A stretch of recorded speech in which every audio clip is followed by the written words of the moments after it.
What's up, guys? Welcome back to the YouTube channel. So I just got over here to the shop at B&K Performance. We just pushed the hot rod out of the trailer, just come off that big win. That was awesome. We had a great time at NPK. Small tire class is really fun. We had 22 cars. That's the biggest field they said they've had in a while. So that's good. So hopefully it'll continue to grow. It'd be awesome to get like 32 or 40 cars out there battling it out. Maybe that would, bring the purse up a little bit more, which is already a good purse. $100 buy-in for $7,500 is really good. But it was fun. We had a good time. So I got a little bit of work to do on this thing today. We had a disaster on Mike's car trying to get the 12-1 crank trigger on his. Let me show you what we got going on mine today. Don't forget to go to turbojohnracing.com to grab yourself some merchandise. We got t-shirts, we got flip coins, and we got new t-shirts coming out. I appreciate you guys supporting the channel and heading over there and buying that stuff. And don't forget to comment, like, and subscribe. So here we go. So we got the hood off of it. Brantley's out here helping me today. He looks like he got kicked in the forehead with a shoe. He's got dirt on his forehead. When I first saw him, I was like, Brantley, did you get kicked in the head? But he was like, no, I did not. He's got a birthday coming up too. He's gonna be 9 years old. Getting old.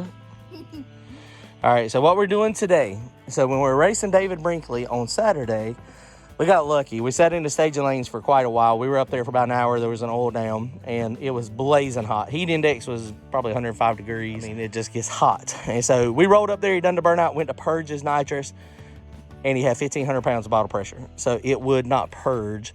So they couldn't get it to work. They couldn't get it to come down. We took off. He left on motor. Got out there a little bit ways and then just basically shut his off. Mine got to half track. It made the shift. It was spinning. And so it kind of got out of control on RPM. It was about 8,300 RPM. And then it just misfired, lost the crank sync again. So that's one of the things we've had. And what I've attributed it to is that when the motor gets unloaded, so anytime it spins or it goes into freewheel and it's at high RPM, I don't know if the balancer, if the front of, this is a Bryant crankshaft, something is moving up here and everything is nice and tight, but you can see how thin this wheel is. This is a 60-2, basically a 58 tooth with 2 missing. And I think that is the problem. Well, I know that's the problem. And then now if you go to Holley's website, they don't even sell this 60-2 anymore. And then I think they sell it for a couple things, but then they say you want to make sure that you don't have it high RPM, which we're at. But this is the biggest thing we're going to do. This is what we're going to work on today. Hopefully it's going to go a little bit smoother than what it did on Mike's.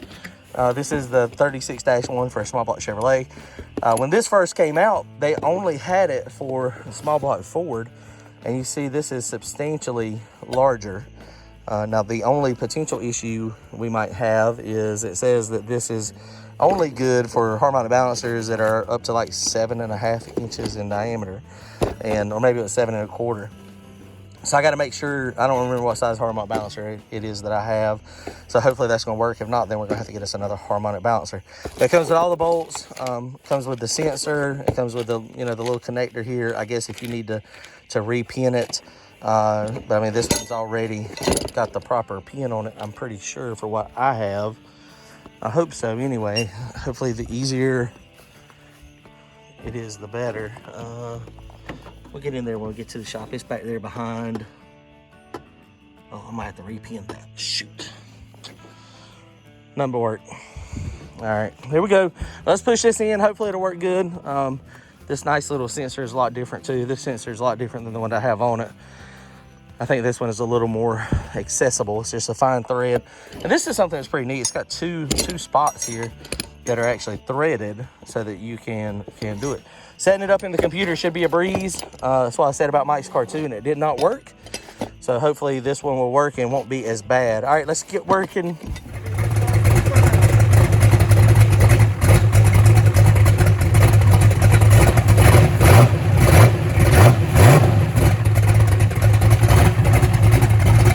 This should be pretty easy. Famous last words. It's pretty early right now, so if it turns out to be pretty late, then it'll be a problem. But so first thing you gotta do is we gotta get this thing on top dead center. So you see my timing pointer down there. So we're gonna put this thing, we're gonna roll it over so it's on top dead center. And the way this 60-2 wheel works is this is the amount of teeth. So basically when this is on top dead center, which we're really close now, then it's like 16 or 17 teeth from that missing area. And so that's all you got to do, and it sets it up.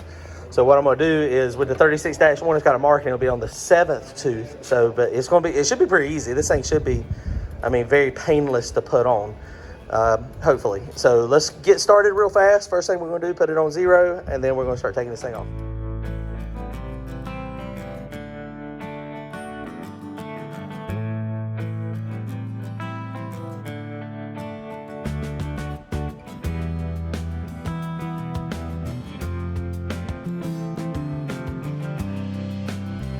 All right, guys, so we got this all apart. It wasn't too bad. My arms are gonna be itchy from this fiberglass. Did you get it on you, Annie? Your arm's itchy, mine's itching already. Woo, doggy. Okay, so let's take a look and compare this one to the other one. So we should be able to make this so that it works. And you can see the difference here. This is gonna be, it shouldn't be too bad. So that one is marked perfectly. So this should be fairly straightforward. And one of the things, see, I marked this one. That's where the 0 was. So this way you can see it's marked 0 with a little arrow. And so when I line this one up with that ought to go right on. And this one will be 0. Let's see. And it's got a little bit of, that one's got some adjustability, and this one does not. We're on the 17th tooth before. So 1, 2, 3, 4, 5, 6, 7, 8, 9, 10, 11, 12, 13, 14, 15, 16, 17. So that's where we were at before. And you can see the mark on the Holley wheel is right there. So that is, so we'll be on the 7th wheel. The thickness of these two is significantly different. I mean, you can see this one, honestly, is probably, it's at least double the thickness, maybe more. Okay, let's stick this on real fast.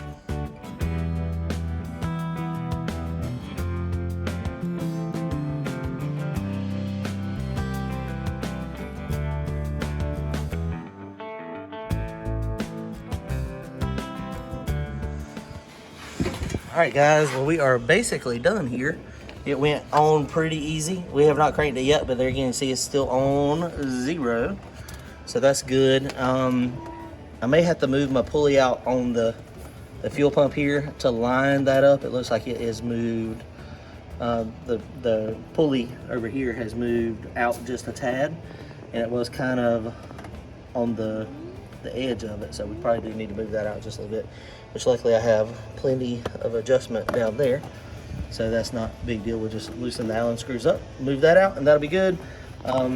The bracket over here is a lot thicker than the other one, and it is centered up. It had to use the 2 washers, so snug that all down. And the end is different, not that big a deal though.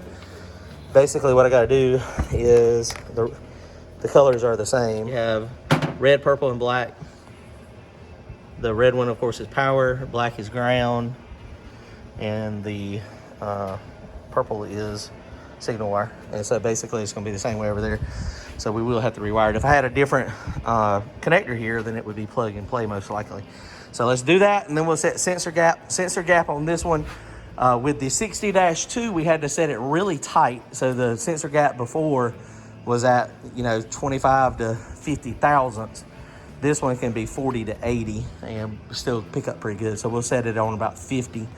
And then that way, if we have any wobble or anything, it won't touch down, but it also won't get far enough away that it'll lose its track.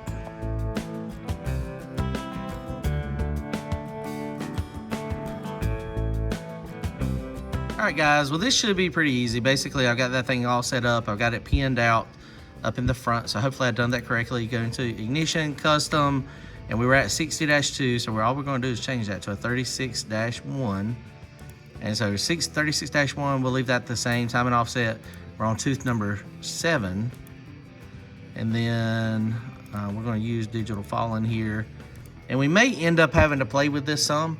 It just depends on what the timing is like when we actually go in there and put a timing light on it. The only problem is we don't have a timing light. The timing light, you want to use just a regular analog light, so we don't have it.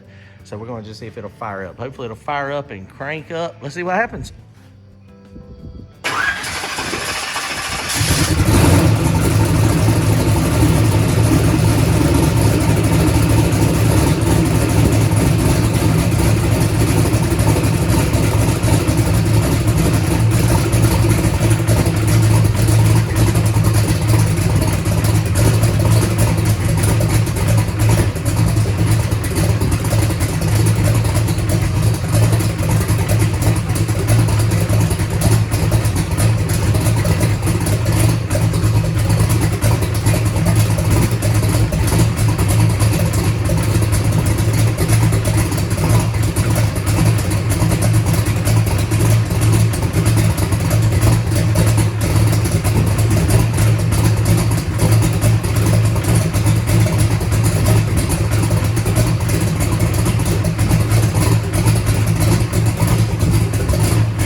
timing's probably off.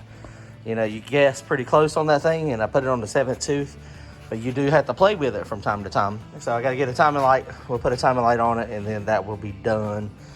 So last thing I got to do, I'm not going to show y'all because it's going to be boring. But I'm going to just go ahead and I'm going to sell this thing, this 60-2. I don't even know if you can buy that stuff new from Holley anymore. It doesn't look like it. I'm going to go ahead and do the drive shaft sensor real fast. And then I will be done. All right, guys, comment, like, and subscribe. We'll see y'all soon later.